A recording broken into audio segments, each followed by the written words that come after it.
ನಮ್ಮಲ್ಲಿ ಒಂದು ಗಾದೆ ಮಾತು ಹೇಳ್ತಾರೆ, ಹಾಗಲಕಾಯಿ ಏನೋ ಬೇವಿನಕಾಯಿ ಸಾಕ್ಷಿ ಹಾಗಲಕಾಯಿ ಸಾಕ್ಷಿ ಅಂತನೋ, ಹಾಗಲಕಾಯಿಗೆ ಬೇವಿನಕಾಯಿ ಸಾಕ್ಷಿ ಅಂತನೋ ಏನೋ ಹೇಳ್ತಾರೆ. ಹಂಗಾಗಿದೆ. ಯಾಕೆಂದ್ರೆ ಸಿ ಟಿ ರವಿ ಪರವಾಗಿ ಛಲವಾದಿ ನಾರಾಯಣ ಸ್ವಾಮಿ ಅವರು ಬ್ಯಾಟಿಂಗ್ ಮಾಡಿದ್ದಾರೆ. ಏನ್ ಮಾತಾಡಿದ್ರು ಬಿಜೆಪಿ ಅವ್ರ ಮೇಲೆ FIR ಹಾಕ್ತಾರೆ. ಟಾರ್ಗೆಟ್ ಸಿ ಟಿ ರವಿ ಅನ್ನೋದು ಎಲ್ರಿಗೂ ಗೊತ್ತಿದೆ. ಅಶೋಕ್, ವಿಜೇಂದ್ರ, ಛಲವಾದಿ ಇವರೆಲ್ಲ ಟಾರ್ಗೆಟ್.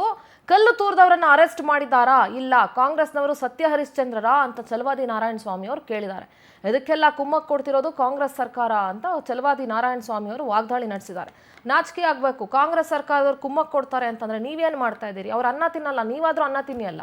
ನೀವು ಯಾಕೆ ಮಣ್ಣು ತಿನ್ನೋ ಕೆಲಸ ಮಾಡ್ತೀರಿ? ಏನ್ ಮಾತಾಡಿದ್ದಾರೆ ಪರಿಷತ್ನ ವಿಪಕ್ಷ ನಾಯಕ ಛಲವಾದಿ ನಾರಾಯಣ ಸ್ವಾಮಿ, ಕೇಳಿಸ್ಕೊಳ್ಳಿ. ಸಿ ಟಿ ರವಿ ಬಿಜೆಪಿ ಅವರು ಏನು ಮಾತಾಡಿದ್ರು FIR ಮಾಡ್ತಾರೆ, ಅಥವಾ ಬೇರೆ ಯಾರೇ ಇವ್ರಿಗೆ ಬೇಡದಿದ್ದವರಾದ್ರೆ FIR ಗಳು ಖಂಡಿತವಾಗಿ ಆಗತ್ತೆ. ಆಮೇಲೆ ಎಲ್ರಿಗೂ ಗೊತ್ತಿರತಕ್ಕಂಥದ್ದು ಸಿ ಟಿ ರವಿ ಅವರು ಟಾರ್ಗೆಟ್ ಅಂತ.